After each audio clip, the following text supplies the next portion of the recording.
Alright, last but not the least, the Virgo.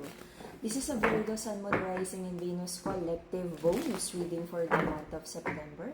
For your personal reading, kindly send me a direct message. Kamusta mga Virgo? Kamusta mga perfections ng zodiac? Let's see. Be gentle with yourself and with others. Okay, let's see. Virgo Sun, Moon, Rising, and Venus collective bonus reading for the month of September. Virgo Sun, Moon, Rising, and Venus collective bonus reading for the month of September. Let's see ang energy ng ating mga Virgo. Love, life, relationship, career, negosyo, kabuhayan, kaperahan. Yan ang gusto natin. Virgo as the earth sign. Gusto natin ang mga kaperahan. Virgo Sun, Moon, Rising, and Venus collective bonus reading for the month of September. Ang nag-iisang account na Mystic Siren ay Kai Angeles 11.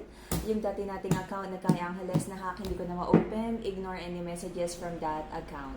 Ang nag-iisang account na Mystic Siren, Kai Angeles 11. Virgo. Woo!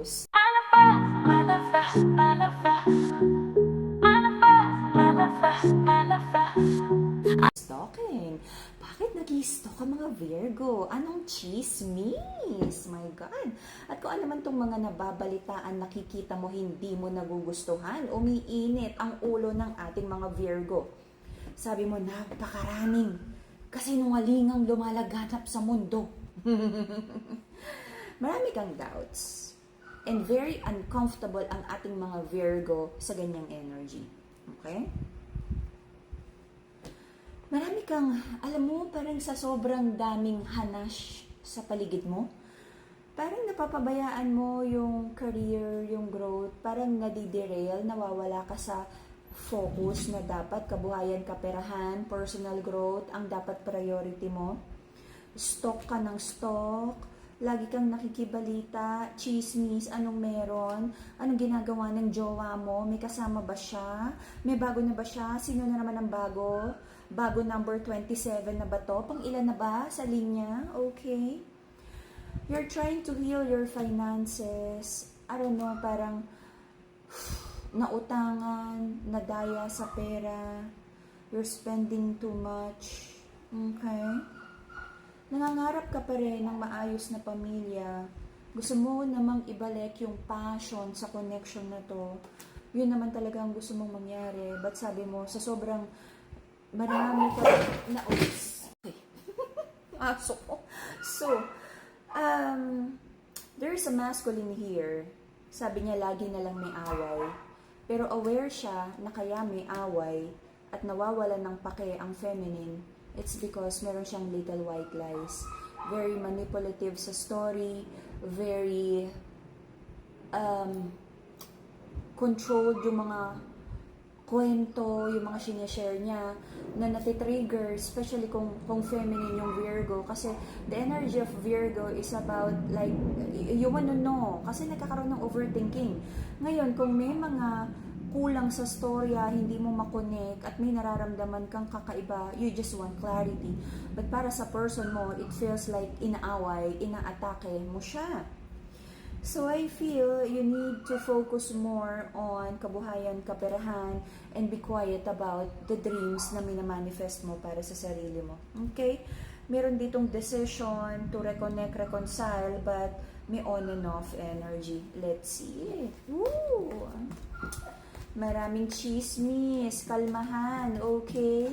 To heal your heart chakra, the pink crystal, rose quartz, pangbalabalanse lang ng emosyon. Ganon din ang ating Madagascar black tourmaline to ground your emotions, okay? Napakaraming hindi magandang energy dito. So, shoo away yung mga bad juju and mga evil eye. Okay? Let's see. Virgo. The reason for the reading is the temperance. It feels like ubos na ang pasensya mo, nagalit, napikon, gusto mong sumugod, gusto mong magsalita ng hindi maganda because someone is spreading lies. O meron siya mga sinasabing kasinungalingan, hindi niya sinasabi ang katotohanan sa'yo. Meron siyang sinasabing katotohanan pero konti lang. Okay? On poquito. So, Recent past, sabi ng ating mga Virgo, you need to take leadership sa buhay mo, sa sitwasyon, you need to be wiser, you need to be more practical. At sabi mo, kung hindi ready yung person mo sa connection na to, sabi mo parang ikaw na yung magli-lead sa buhay mo. Kung ayaw niyang makisama, bala siya sa buhay niya. Ganun. So, meron dito mga prayers and manifestation. Sabi ng ating mga Virgo, Lord, ang tagal na nitong pain, yung mga tusok-tusok sa puso mo, Lord, na-infection na. Kailan to gagaling, Lord? They're praying for healing, na parang yung iba sa inyo, alam niyo yun, napag-crying in the shower na it feels so overwhelming. Ramdam na ramdam ko yung energy na nakakapagod. Gusto mo lang naman ng happy, stable home life. Pero sabi mo, Lord, bakit ganon? Lagi na lang malabo pa sa kanal ang relasyon mo. Bakit lagi na lang may trust issues? Ano bang sumpa ang meron?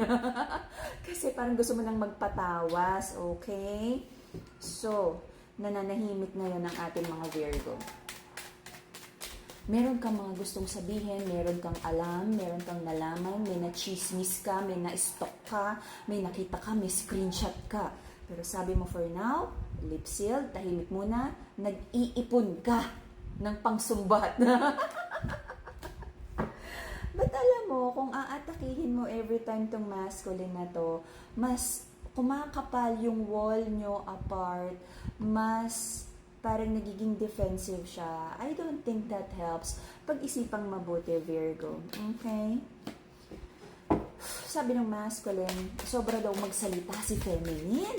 Napakataklesa. Agigil mo daw si masculine. Grabe-grabe ka daw. Okay. Napakahirap mo daw mahalin, feminine. So sabi ni masculine, work lang siya. Agigil mo siya. Inuubos mo rin daw ang pasensya ni masculine. Pwede ba daw mag-usap kayo ng maayos? Yung hindi galit, yung hindi nagsisigawan, yung walang sumbat, yung very soft and loving conversation. But naiintindihan kita, feminine, parang ang hirap ng maging soft and loving and very feminine and nurturing kung sobra-sobra ka ng tusok-tusok na yung heart mo sa sobrang daming pain. Okay, gets ko yan. Na parang because of like, yung mga exchange of negative energy sa inyong dalawa, parang ubos na yung pagmamahal na kaya nyong itaya, bankrupt na. Okay? So meron kang mga doubts, sabi mo, Lord, ang daming baggages, gusto mo na rin i-let go, nahirapan na rin yung puso mo na dala-dala mo tong baggages na to. For some of you, may family or kasal or engagement na involved, kaya hindi ganun kadali. But for some of you, like, sinusubukan pa rin ilaban ang connection na to. Okay? Until the end of the year, I feel makukuha mo ang victory na gusto mo, kung ano man yung mga gusto mong ilaban sa buhay mo. Alam mo, parang may darating na something favorable sa'yo na hindi mo inaasahan na parang, yes, sabi ko ni. Okay? Nakikita ko rin na mas magfo-focus ka sa family, especially sa kids, okay? Kung may batang involved, if not, like nanay, tatay, kapatid, merong malaking pera towards the end of the year, magiging mabilis, magulat ka, at I feel parang mawawala yung focus mo sa mga hanash ng relasyon kasi it feels like an avalanche of financial blessings for you. Ito yung parang sabi mo na kapag nabibless ka financially, nahihil din ng broken heart. Parang ang daling mag-heal kapag maraming pera, di ba, Virgo? Kapag nakakabili ka ng nakakapag-travel ka, nakakakain ka ng gusto mo. Yung mga 8,000 worth na steak, ganun.